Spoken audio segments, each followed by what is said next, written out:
Hello friends, welcome back to Win Academy. I am Sangram Patil from Khasdar, SD Patil, विद्या मंदिर junior college Islampur. Last लेक्चरमध्ये आपण NCERTमध्ये असलेला P block element हा जो chapter आहे त्याचा ओव्हरव्ह्यू बघायला सुरुवात केलेली होती की ज्याच्यामध्ये पी ब्लॉक एलिमेंट नेमकं कुणाला म्हणायचं तर आउटर मोस्ट इलेक्ट्रॉन कॉन्फिगरेशन हे NS2 NP 1 to 6 ज्यांच्यामध्ये इलेक्ट्रॉन असतील, एक्सेप्शन आपण हेलियम सांगितलं, त्यांना आपण पी ब्लॉक एलिमेंट असं म्हणतो. याच्यामध्ये वेगळ्या प्रॉपर्टी येण्याच्या पाठीमागचं कारण एक इनर्ट पेअर इफेक्ट हा विषय आपण दोन्ही ठिकाणी बघितला. त्याच्यानंतर ऑक्सिडेशन स्टेट हा जो काही विषय आहे की जेवढे number of electron outer most सेलमध्ये असतील तेवढी त्याची ऑक्सिडेशन स्टेट असते त्या ग्रुपमधल्या एलिमेंटची, हे आपण पाठीमागच्या लेक्चरला बघितलं. इनर्ट पेअर इफेक्टमुळं दोन ऑक्सिडेशन स्टेट कमी होताना दिसते, +3ची +1, +4ची +2, हे आपण बघितलं. त्याच्यानंतर हे जे सगळे एलिमेंट्स आहेत त्या सगळ्या एलिमेंट्सचा ग्रुप 13चा विचार करायला सुरुवात केली की ज्याला आपण बोरॉन फॅमिली असं म्हणतो. मग ह्या बोरॉन फॅमिलीच्या बाबतीमध्ये आपण एक चार्ट इथं डिस्कस केलेला होता की जो दोन्ही टेक्स्टबुकमध्ये आहे, NCERTमध्ये पण आहे आणि आपल्या स्टेट गव्हर्नमेंटच्या टेक्स्टबुकमध्ये पण आहे, की ज्याच्यामध्ये आपण हे जे सगळे एलिमेंट्स आहेत की अगदी बोरॉनपासून थॅलियमपर्यंतचे ऑल दीज एलिमेंट्स यांचं इलेक्ट्रॉन कॉन्फिगरेशन, त्याच्यानंतर त्यांचा atomic number, atomic mass, ionic radius, ionisation enthalpy, first second third ionisation enthalpy, electronegativity, त्याच्यानंतर density, melting point, boiling point आणि स्टँडर्ड रिडक्शन पोटेन्शियल, ह्या सगळ्या गोष्टी आपण बघितल्या. त्याच्यानंतर काही एलिमेंट आपण बघायला सुरुवात केली. त्यातलं एक फार महत्त्वाचा एक्झाम्पल BCl3 की ज्याला आपण इलेक्ट्रॉन डेफिशियंट मॉलिक्युल असं म्हणतो आहे. त्यामुळं NH3 सारखे नायट्रोजनचे लोन पेअर ऑफ इलेक्ट्रॉन या बोरॉनसोबत बॉन्ड करू शकतील. त्यामुळं BCl3 behaves as a Lewis acid, हे एक महत्त्वाची टर्म आपण टेक्स्टबुकमध्ये नव्हती, ते या NCERTच्या बुकमध्ये बघितली.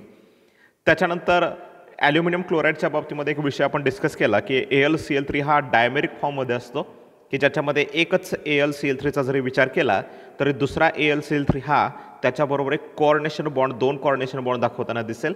आणि याच्या पाठीमागचं कारण सांगितलं, there is a presence of vacant d orbital.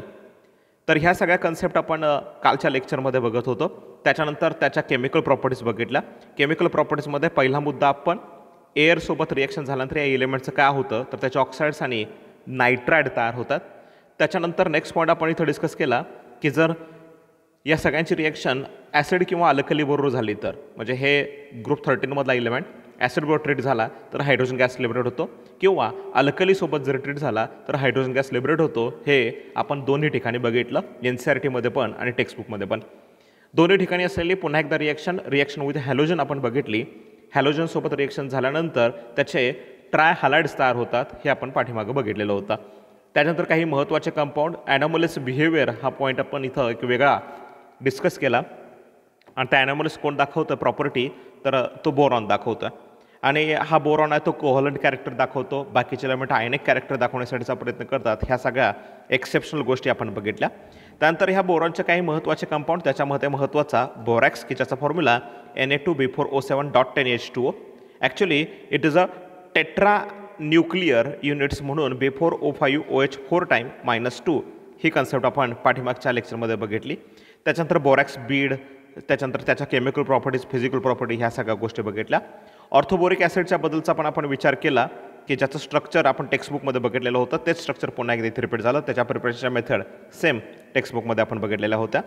त्याच्यानंतर आपण कालच्या लेक्चरला डायबोरेन ही कन्सेप्ट बघितली. अगदी सेम आहे अशा सगळ्या कन्सेप्ट तुम्हाला आपण टेक्स्टबुकमध्ये दाखवलेल्या होत्या. हे डायबोरेनचं स्ट्रक्चर B2H6 हा कसा तयार होतो, हा ब्रिज हायड्रोजन म्हणून आपण त्याला ओळखतो. 3 सेंटर्ड 2 इलेक्ट्रॉन अशा प्रकारचा बॉन्ड इथं की ज्याला आपण बनाना शेपड बॉन्ड असं म्हणतो. हा हायड्रोजन आणि बोरॉनमधला बॉन्ड मात्र 2 सेंटर्ड 2 इलेक्ट्रॉन असतो. हे आपण पाठीमागच्या लेक्चरला तसंच टेक्स्टबुकमध्ये पण बघितलेलं होतं. त्याच्यानंतर आजच्या लेक्चरला आपण काही महत्त्वाचे कंपाऊंड बघणार आहे, ते एलिमेंटच्या संदर्भात असेल. आणि एलिमेंटच्या संदर्भापेक्षा पण आपण महत्त्वाच्या गोष्टीकडे जातो आज, ते असणार आहे group 14 element and it's of the carbon family. आपल्याला सगळ्यांना माहिती आहे की कार्बन फॅमिली ग्रुप 14 मधले सगळे एलिमेंट आहेत. आता आपण ग्रुप 13 मधले जे एलिमेंट बघितले त्याच्यामध्ये बोरॉन होता, ॲल्युमिनियम होता, गॅलियम होता, इंडियम होता आणि थॅलियम होता. यातला रिप्रेझेंटेटिव्ह एलिमेंट हा बोरॉन असल्यामुळं ह्या फॅमिलीला, ह्या ग्रुपमधल्या एलिमेंटला आपण बोरॉन फॅमिली असं म्हणत होतो. आताच्या लेक्चरला आपण कार्बन फॅमिलीच्या बद्दलचा विचार करणार आहे. हे जे कार्बन फॅमिली आहे ती नेमकी काय आहे, याच्यामध्ये कुठले एलिमेंट्स आहेत, त्याच्या फिजिकल प्रॉपर्टी, केमिकल प्रॉपर्टी काय आहेत, हे चार्टच्या माध्यमातून शिकण्याचा आपण प्रयत्न करूया. तर याच्यामध्ये सगळ्यात जास्त महत्त्वाचा एलिमेंट कुठला आहे? ऑब्व्हियसली तो कार्बन असणार आहे. कार्बनचे रिलेटेड जे कंपाऊंड असतात त्यांना आपण ऑर्गॅनिक कंपाऊंड असं म्हणतो आणि हा ऑर्गॅनिक कंपाऊंडचा एक स्पेशल स्टडी केमिस्ट्रीच्या एका ब्रँचमध्ये केला जातो, ज्याला आपण ऑर्गॅनिक केमिस्ट्री असं म्हणतो. तर आजच्या लेक्चरला आपण स्टार्ट करतोय ही कार्बन फॅमिली. या कार्बन फॅमिलीच्या संदर्भातलं डिस्कशन आजच्या लेक्चरला इथं आपण करूया. तर याच्यामध्ये फर्स्ट पॉईंट तुम्हाला इथं बघायला मिळेल की कुठले एलिमेंट्स आहेत. तर आपण याच्यासाठीचा एक शॉर्टकट सांगितलेला होता की काशी गए संत प्रभू म्हणून. तर काशी गए संत प्रभू, पहिला एलिमेंट आहे कार्बन, दुसरा आहे सिलिकॉन, तिसरा आहे जर्मेनियम, फोर्थ आहे SN टीन ज्याला म्हटलं जातं, त्याच्यानंतर आहे लेड, PB हा त्याचा सिम्बॉल आहे. या सगळ्यांचे ॲटॉमिक नंबर 6, 14, 32, 50, 82 या पद्धतीनं. ऑब्व्हियसली टॉपकडून बॉटमकडे जात असताना atomic mass goes on increasing तुम्हाला दिसेल. हे बघा, इकडून इकडे लेफ्टकडून राईटकडे, म्हणजे थोडक्यात काय, कार्बन, सिलिकॉन, जर्मेनियम, SN आणि PB हे एका ग्रुपमधले एलिमेंट आहेत. टॉपकडून बॉटमकडे जाताना atomic mass goes on increasing. Electron configuration देत असताना जनरल इलेक्ट्रॉन कॉन्फिगरेशन या सगळ्यांचं काय आहे, तर ते आहे NS2 NP2 या पद्धतीचं. म्हणजे जर कार्बनचा विचार केला तर हेलियमचं कंप्लीट 2s2p2. जर आपण पुढचा एलिमेंट जो आहे सिलिकॉन, त्याचं इलेक्ट्रॉन कॉन्फिगरेशन बघितलं, निऑनचं कंप्लीट 3s2 त्याच्यानंतर जर्मेनियमचं घेतलं, आर्गॉनचं कंप्लीट 3d10. आता इथं इनर कोअरमध्ये डी ऑर्बिटल आलं आहे. ह्या सिलिकॉनच्या बाबतीमध्ये आणि हेलियमच्या बाबतीमध्ये डी ऑर्बिटल इथं आतमध्ये नाही आहे, पण इथं 3D हे व्हॅकंट ऑर्बिटल आहे. 3p नंतर 3D येतं, पण 2p नंतर 2D कधी येत नाही हे लक्षात ठेवा. त्यामुळं इथं इनर कोअरला डी ऑर्बिटल आलेलं लक्षात येईल जर्मेनियमच्या बाबतीमध्ये. त्याच्यानंतर आपण SNच्या बाबतीमध्ये, टीनच्या बाबतीमध्ये इलेक्ट्रॉन कॉन्फिगरेशन मारलं, क्रिप्टॉनचं कंप्लीट 4d10 5s2 आणि सगळ्यात शेवटी आपण लेड घेतला, झेनॉनचं कंप्लीट 4f14 5d10 6s2 हे इलेक्ट्रॉन कॉन्फिगरेशन इथं मांडलं. त्याच्यानंतर हे जे सगळे एलिमेंट्स आहेत त्यांच्या बाबतीमध्ये साईजचा विचार करता टॉपकडून बॉटमकडे जाताना साईज इन्क्रीज होते. त्यामुळे कोव्हलंट रेडियस असेल किंवा आयनिक रेडियस असेल, टॉपकडून बॉटमकडे जाताना इन्क्रीज होताना दिसेल. आयनेशन एन्थाल्पी आपण पुन्हा एकदा तीच ट्रेंड सांगतोय की जे वरचे एलिमेंट असतील त्यांची आयनेशन एन्थाल्पी जास्त असते आणि जे खालचे एलिमेंट आहेत त्यांची आयनेशन एन्थाल्पी कमी होत जाते. म्हणजे जनरल ट्रेंड आहे टॉपकडून बॉटमकडे जाताना आयनायशन एन्थाल्पी गोज ऑन डिक्रीजिंग. म्हणजे इथं एक्सेप्शन दिसू शकतील तुम्हाला, पण जनरल ट्रेंड सांगायचा टॉपकडून बॉटमकडे जाताना गोज ऑन डिक्रीजिंग. इलेक्ट्रॉनिगिटी आपल्याला माहिती आहे की टॉपचे जे एलिमेंट असतात त्यांची इलेक्ट्रॉनिगिटी जास्त असते. टॉपकडून बॉटमकडे जाताना इलेक्ट्रॉनिगिटी जनरल ट्रेंड हा डिक्रीज होताना आपल्याला लक्षात येईल. त्याचप्रमाणे मेल्टिंग पॉईंट, बॉइलिंग पॉईंट आणि इलेक्ट्रिकल रेजिस्टिव्हिटी ह्या सगळ्या गोष्टीचा मुद्दा इथं डिस्कस केलेला आहे. तर आता आपण या फिजिकल प्रॉपर्टीजच्या बद्दल विचार करूया. ग्रुप 14 मधले एलिमेंट्स. तर एक फार महत्त्वाचं statement, all members of group 14 are solid. Group 14 मधले सगळेच्या सगळे एलिमेंट हे सॉलिड आहेत. Carbon and silicon are non metals, Germany is metalloid, whereas tin and lead are soft metal with low melting point. हे बघा की कार्बन आणि silicon हे नॉन मेटल आहेत आणि याच्या बाबतीमध्ये ते सॉलिडच आहेत. जर्मेनियम हा मेटॅलॉइड आहे. टीन आणि लेड हे सॉफ्ट मेटल म्हणून ओळखले जातात, ज्यांचा मेल्टिंग पॉईंट हा कमी असतो. Melting point and boiling points of group 14 elements are much higher than those of the corresponding elements of group 13. म्हणजे ग्रुप 13पेक्षा ग्रुप 14 मधले जे एलिमेंट आहेत त्यांचा मेल्टिंग पॉईंट हा जास्त असतो, असं स्टेटमेंट आपल्याला इथं बघायला मिळतं. पुढच्या मुद्द्याकडे जातो आपण, what are the chemical properties. ह्या केमिकल प्रॉपर्टीज नेमक्या काय आहेत ह्या ग्रुप 13, 14, 15, 11च्या, याच्याबद्दल आपण इथे डिस्कस करूया. तर इथं फर्स्ट पॉईंट आपल्याला डिस्कस केलेला आहे तो म्हणजे फिजिकल प्रॉपर्टीज संदर्भात all members of group 14 are, हे फिजिकल प्रॉपर्टीज डिस्कस केलं आपण. केमिकल प्रॉपर्टीजबद्दल विचार करूया. Chemical properties, oxidation state at trends in chemical reactivity. आता ऑक्सिडेशन स्टेट काय असणार आहे, तर आपण जनरल स्टेटमेंट काय लिहू शकणार आहे, तर जनरल स्टेटमेंट आहे NS2 NP2 हे जनरल इलेक्ट्रॉन कॉन्फिगरेशन. त्यामुळे या सगळ्यांची ग्रुप ऑक्सिजन स्टेट ही +4 यायला पाहिजे आहे. पण इनर्ट पेअर इफेक्टमुळं याची ऑक्सिजन स्टेट +2 पण येऊ शकते. म्हणजे जे टॉपचे लायटर एलिमेंट जे असतील त्यांची ऑक्सिजन स्टेट ही +4च येणार आहे आणि जे हेवियर एलिमेंट असतील त्याची ऑक्सिजन स्टेट +2 येताना दिसते. आणि हे काय नेमका विषय याच्याबद्दल आपण डिस्कस करूया. इथं दिलं आहे the group 14 elements have 4 electrons in outermost shell. The common oxidation state exhibited by these elements are +4 and +2. Carbon also exhibit negative oxidation state. Since the sum of first 4 ionization enthalpy is very high, compounds in +4 oxygen state are generally covalent nature. ज्यांची oxygen state +4 असते ते शक्यतो कोव्हलंट nature दाखवतात आणि जेव्हा minus असणार आहे तेव्हा ते शक्यतो आयनिक बॉन्ड तिथे दाखवताना दिसतील. त्याच्यानंतर जेव्हा इलेमेंटची ऑक्सिजन स्टेट कमी होते तेव्हा ते आयनिक कॅरेक्टर दाखवतात. आणि इथं त्यामुळे एक ट्रेंड तुम्हाला दिलेला आहे आणि तो ट्रेंड असा आहे की बघा, in heavier members the tendency to show plus oxygen state increases in the sequence germanium SnPb. म्हणजे हा PB +4 पेक्षा पण +2 ऑक्सिजन स्टेट दाखवण्यासाठीचा प्रयत्न करतोय आणि त्याच्यानंतर SN त्याच्यापेक्षा कमी जर्मेनियम. म्हणजे लक्षात ठेवायचं टॉपकडून बॉटमकडे जाताना +4 पेक्षा +2 ऑक्सिजन स्टेट दाखवण्याचा प्रयत्न एलिमेंटकडून केला जाईल. त्यानंतर due to the inability of n-st electron valence shell to participate in bonding, the relative stability of those carbon state varied down the group. Carbon आणि silicon most source +4 oxygen state. आता हे खरं तर आपण पाठीमागं बघितलेलं होतं की ज्याच्यामध्ये आपण टेक्स्टबुकमध्ये काही गोष्टी अशा सांगितलेल्या होत्या. टेक्स्टबुकमध्ये आपण असं म्हणालेलं होतो, आता इथं कार्बन, सिलिकॉन, जर्मेनियम, SnPb हे सगळे एलिमेंट्स आहेत. तर या सगळ्यांची ग्रुप ऑक्सिजन +4 आहे आणि मात्र सिलिकॉन किंवा जर्मेनियम SnPbकडे जात असताना +4 पेक्षा +2 ऑक्सिजन स्टेट एक्झिबिट करताना हा PB दिसेल. आणि याच्या पाठीमागचं कारण आपण सांगितलं इनर्ट पेअर इफेक्ट. त्यामुळे ही कन्सेप्ट पुन्हा एकदा परफेक्ट करा. इनर्ट पेअर इफेक्ट हा मुद्दा काय आहे हे आपण टेक्स्टबुकमध्ये एक्सप्लेन केलेला आहे. इनर्ट पेअर इफेक्टमुळं हे सगळे एलिमेंट जे बॉटमचे एलिमेंट आहेत ते +2 ऑक्सिजन स्टेट दाखवण्याचा प्रयत्न करतील. त्याच्यानंतर पुढचे काही मुद्दे इथं डिस्कस केलेले आहेत, आपण इथं बघूया. तर इथं तुम्हाला असं दिलेलं आहे की SN जो आहे तो +2 स्टेट पण दाखवतो आणि +4 पण ऑक्सिजन स्टेट दाखवतं बॉटमचे एलिमेंट. आता इथं एक स्टेटमेंट आहे, being electron precise molecule they are normally not expect to act as a electron acceptor or electron donor species. आता हा जो कार्बन आहे तो CCl4 फॉर्ममध्ये पण जातो. म्हणजे टेट्राव्हॅलेंट असताना तो क्लोरीन बरोबर बॉन्ड करू शकतो आणि अशा वेळी कार्बन हा कोव्हॅलंट कॅरेक्टर दाखवणं तुम्हाला इथं लक्षात येईल. म्हणजे इथं बाकीचे एलिमेंट्स आहेत ते मात्र कोव्हॅलंट कॅरेक्टरपेक्षा आयनिक कॅरेक्टर दाखवतील आणि त्याच्या पाठीमागचं कारण प्रेझेन्स ऑफ डी ऑर्बिटल. हे पुन्हा एकदा मी तुम्हाला रिपीट करतोय की जर आपण काळजीपूर्वक इलेक्ट्रॉनिक कॉन्फिगरेशन बघितलं कुणाचं, तर ह्या डी ब्लॉक एलिमेंटचं या ग्रुप 14 मधल्या एलिमेंटचं, तर इथं तुमच्या लक्षात येतं का बघा की हे जे सगळे एलिमेंट्स आहेत ह्या एलिमेंटच्या बाबतीमध्ये जे बॉटमचे एलिमेंट्स आहेत, बॉटमचे एलिमेंट्स कुठले कुठले आहेत तर हे बऱ्यापैकी आपण घेऊया. जर्मेनियम SnPb याच्यामध्ये तुम्हाला 3d10, 4d10, 4f14 आणि 5d10 हे इनर कोअरमध्ये डी ऑर्बिटल दिसतील आणि यांच्यामुळं इनर्ट पेअर इफेक्ट होतो आणि या इनर्ट पेअर इफेक्टमुळं हे जे 4s मधले इलेक्ट्रॉन असतील किंवा 5s मध्ये 2 इलेक्ट्रॉन असतील किंवा 6 मधले 2 इलेक्ट्रॉन असतील ते इझिली डोनेट होत नाहीत.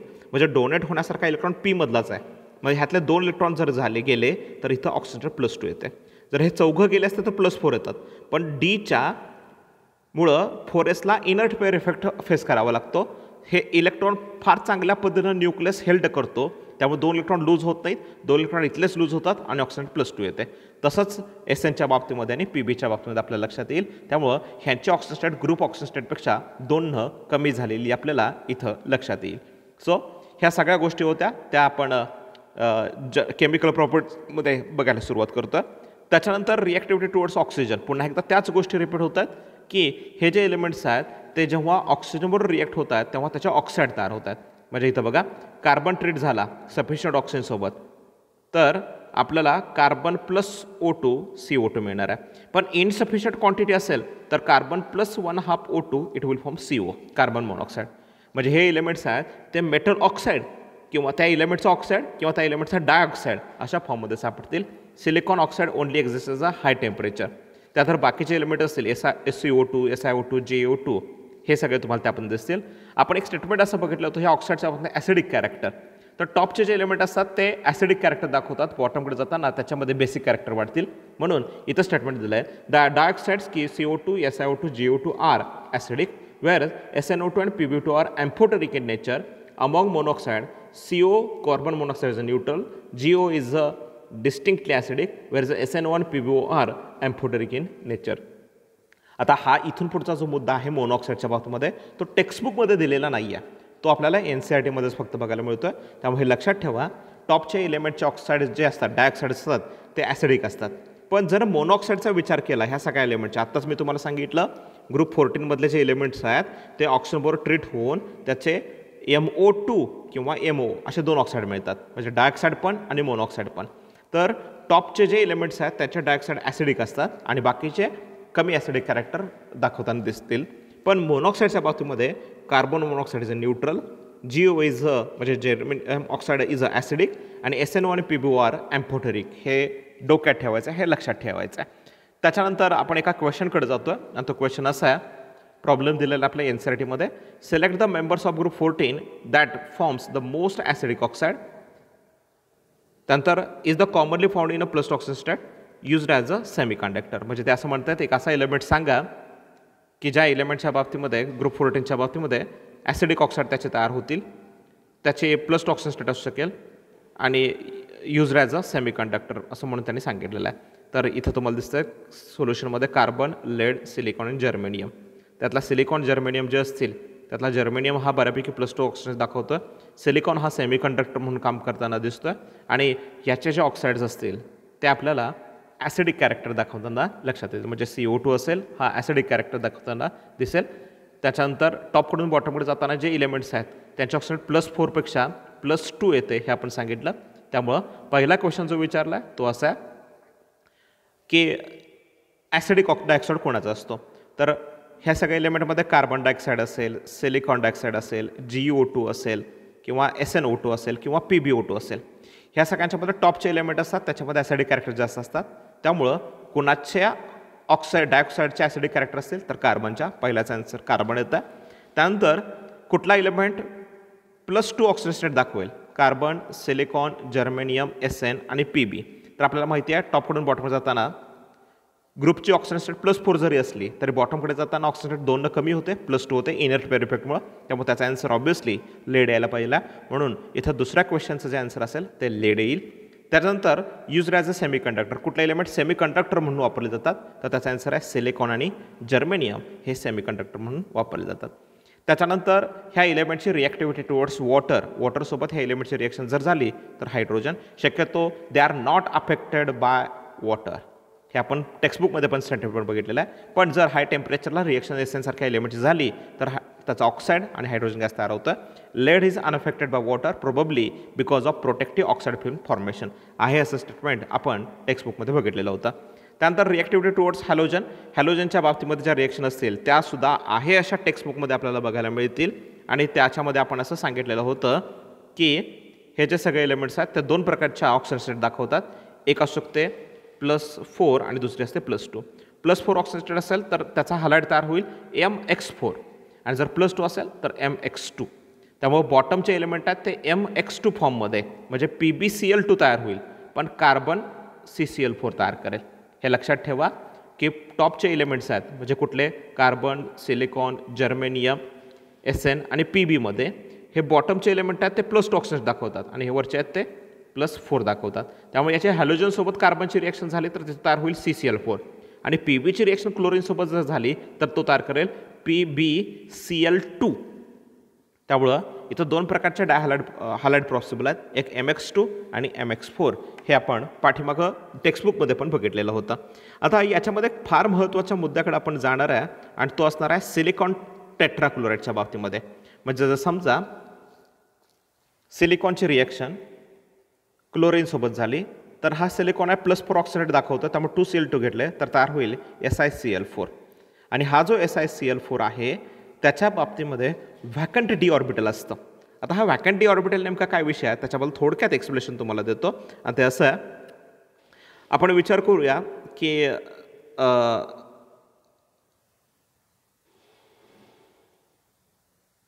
आपण सिलिकॉनच्या बाबतीमध्ये विचार करूया. सिलिकॉन की ज्याचं इलेक्ट्रॉन कॉन्फिगरेशन मांडताना आपण लिहितोय 1s2 2s2 2p6 3s2 3p2 3d0 0 मुद्दाम लिहिलं आहे मी.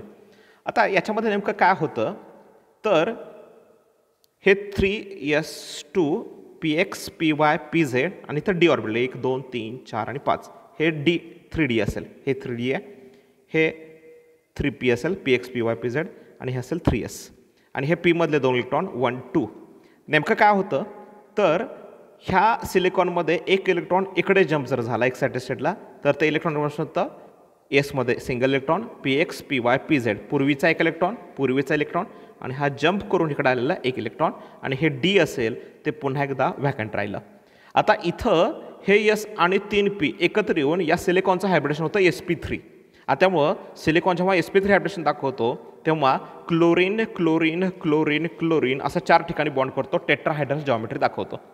पण आता इथं लक्षात घ्या हे हायब्रिडेशन दाखवत असताना इथे एक व्हॅकंट डी ऑर्बिटल आहे.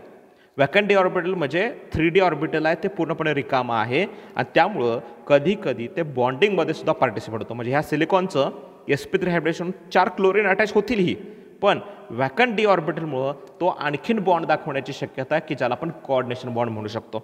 आणि त्याच्याच बद्दलचं एक्सप्लेनेशन आपल्याला इथं पुन्हा एकदा बघायला मिळेल आणि ते एक्सप्लेनेशन तुम्ही इथं बघू शकता.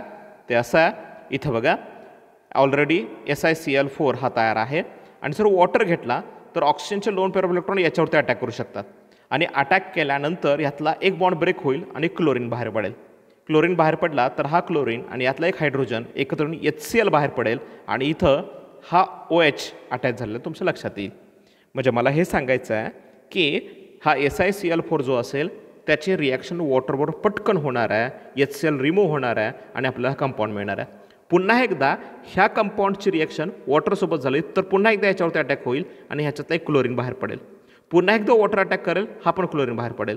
पुन्हा एकदा वॉटर अटॅक करेल आणि हा पण क्लोरीन बाहेर पडेल. जसा हा एक क्लोरीन बाहेर पडून एक OH ग्रुप इंट्रोड्यूस झालेला होता, अगदी त्याच पद्धतीनं हे चारीच्या चारी क्लोरीन रिप्लेस होतील 4 OH ग्रुपकडून आणि आपल्याला एक कंपाऊंड मिळतोय की ज्याला म्हटलं जातं सिलिसिक ॲसिड. हे लक्षात ठेवा, SiCl4चं जेव्हा हायड्रेशन होतं आहे तेव्हा त्याच्यापासून आपल्याला सिलिसिलिक ॲसिड मिळतो आहे. 4 ठिकाणी क्लोरीनच्या ऐवजी OH ग्रुप इंट्रोड्यूस होतं आहे आणि प्रत्येक ठिकाणी HCl हा रिमूव्ह झालेला आपल्या लक्षात येतं. ह्यातला H+ जो असेल OH मधला जो हायड्रोजन असेल तो डोनेटेबल आहे आणि तो बाहेर पडताना H+ म्हणून बाहेर पडतो. That's why they are acidic in nature हे आपण सांगू शकतो. That's why there is a formation of salicylic acid. त्याच्यानंतर इथं आपल्याला एक क्वेश्चन असा विचारला की SiF6-2 is non whereas SiCl6-2 is not, give the possible reason. तर याच्या पाठीमागचं रिझन तुम्हाला दिलं आहे. ते असं म्हणतात की सिलिकॉन 6 फ्लोरीनला अटॅच होऊ शकतो आणि त्याच्यावरती -2 चार्ज होतो, पण SiCl6 मात्र होऊ शकत नाही आहे. आता ह्याच्या पाठीमागचं रिझन काय आहे तर याच्या पाठीमागचं रिझन हे बघा, सिलिकॉन खरं तर चार्ज बॉन्ड दाखवायला पाहिजे आहे. म्हणजे ह्या कन्सेप्टप्रमाणे इथं दिसतं आपल्याला. म्हणजे इथं तुम्ही इमॅजिन करा फ्लोरीन आला SiF4 तयार झाला, पण सिलिकॉनमध्ये व्हॅकंट डी ऑर्बिटल आहे आणि त्या ठिकाणी फ्लोरीन स्वतःचे इलेक्ट्रॉन घेऊन अटॅच होऊ शकतो and there is a possibility of SiF6. पण त्यामुळं या सिलिकॉनवरती -2 चार्ज येतो आणि म्हणून हे लक्षात ठेवा की देर is a possibility of SiF6 complex. म्हणजे कोऑर्डिनेशन बॉन्ड होऊन 2 फ्लोरीन एक्स्ट्रा अटॅच होतात पण त्यावेळी -2 चार्ज येतो. मग जसा फ्लोरीन अटॅच करून 6 फ्लोरीन अटॅच होतात सिलिकॉनला, तसे 6 क्लोरीन का अटॅच होत नाही आहेत असा इथं क्वेश्चन विचारलेला आहे. आणि त्याच्या पाठीमध्ये रिझन फार सोपं आहे आणि ते रिझन तुम्हाला असं दिलेलं आहे की 6 large chloride ions cannot be accommodated around silicon+4 due to limitation of the size and interaction between lone pair of chloride ions and Si+4 is not very strong. आता इथं काय बघा काय सांगायचं आहे त्यांना. तर आपल्याला सगळ्यांना माहिती आहे की halogen family fluorine chlorine bromine iodine, फ्लोरीनची साईज कमी आहे त्यामुळे एका सिलिकॉनच्या भोवती 6 फ्लोरीन अकोमोडेट होऊ शकतात. त्याची साईज छोटी आहे. म्हणजे बघा सिलिकॉन हा फ्लोरीन, दुसरा, तिसरा, चौथा, 5वा आणि 6वा. पण जर क्लोरीन त्याला अटॅच करायचं असेल तर फ्लोरीनपेक्षा क्लोरीनची साईज जास्त आहे. टॉपकडून बॉटमकडे जाताना साईज गोज ऑन इन्क्रीजिंग. त्यामुळे सिलिकॉनला हा एक क्लोरीन, दुसरा क्लोरीन, तिसरा क्लोरीन आणि चौथा क्लोरीन असे 4च क्लोरीन अटॅच होऊ शकतात कारण त्याची बिगर साईज. आणि दुसरं ह्या क्लोरीन आणि सिलिकॉनमध्ये जे इंट्रॅक्शन आहे ते स्ट्रॉंग नसणार आहे. म्हणून रिझन देताना इथं दिलेलं आहे की 6 large chloride ions cannot be accommodate around the Si+4. सिलिकॉनच्या भोवती 6 मोठे क्लोरीन आयन अकोमोडेट होऊ शकत नाही आहेत त्यांच्या साईजमुळं. आणि interaction between lone pair of chloride ion and Si+4 is not very strong.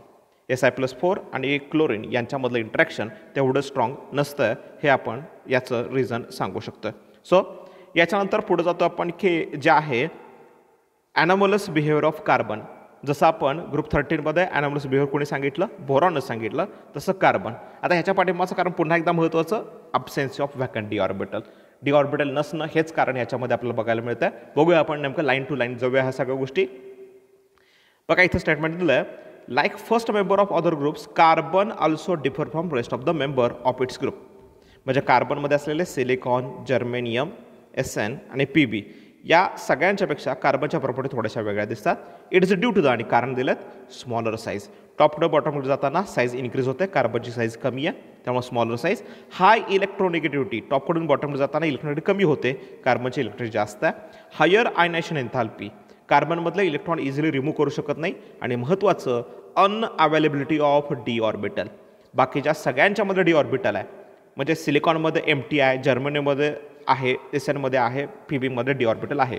सिलिकॉनमध्ये एम्प्टी आहे पण आहे डी ऑर्बिटल. पण कार्बनमध्ये आपण इलेक्ट्रॉन कॉन्फिगरेशन काय म्हणतो बघा, कार्बनचं इलेक्ट्रॉन कॉन्फिगरेशन म्हणताना आपण काय लिहितोय, तर लिहितो आपण 1s2 2s2 2p2. 2p नंतर डी कधी येत नाही तर डायरेक्ट येतं 3s. पण सिलिकॉनचं लिहिताना मात्र 1s2 2s2 2p6 3s2 3p2 आणि 3d 0 आहे. म्हणजे डी हे आहे तिथं, एम्प्टी का असे ना पण आहे. पण कार्बनच्या बाबतीमध्ये देर is a unavailability of D orbital. That's why carbon जो असेल तो इतरांच्यापेक्षा ॲनॉमलस बिहेवियर दाखवताना आपल्याला लक्षात येईल.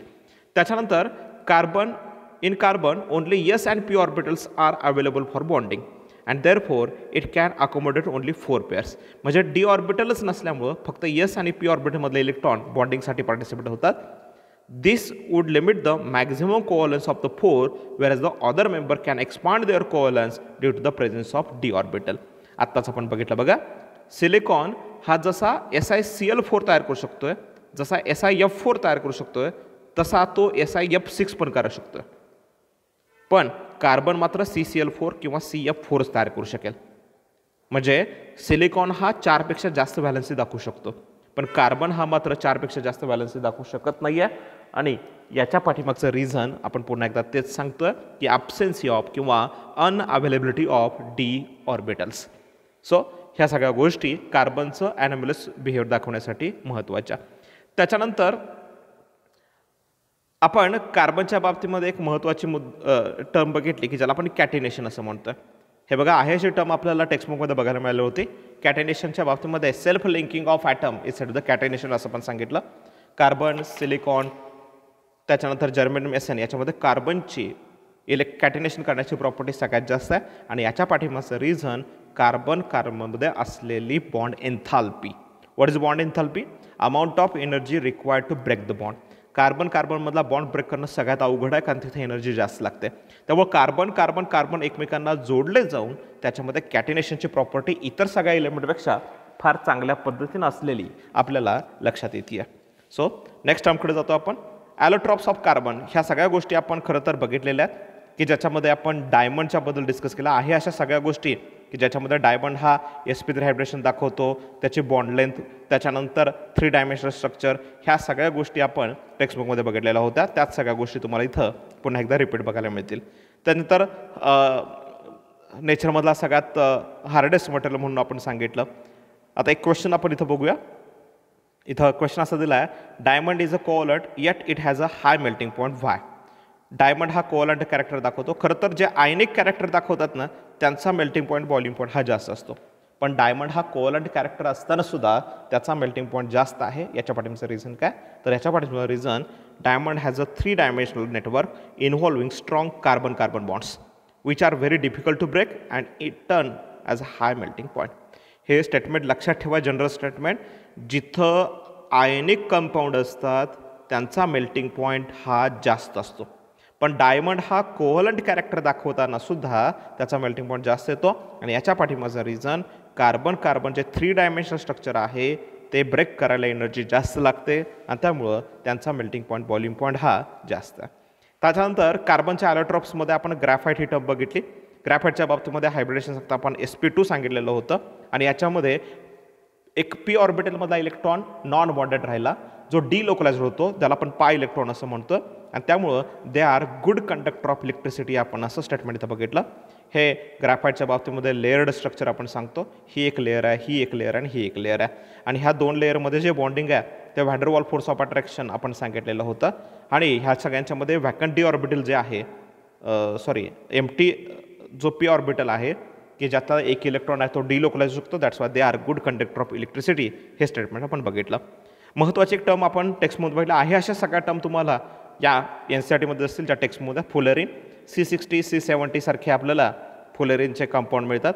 जेव्हा आपण ग्रॅफाईटच्या बाबतीमध्ये इलेक्ट्रिक आर्क प्रोड्यूस करतो इनर्ट गॅसच्या ॲटमॉस्फिअरमध्ये तेव्हा त्या पद्धतीची एक सूट तयार होते की ज्याला आपण फुलेरिन असं म्हणतोय. त्याच्यानंतर इथे एक स्टेटमेंट वेगळं दिलं जे टेक्स्टमध्ये नाही दिलेलं ते असं आहे. इथं तुम्ही बघू शकता.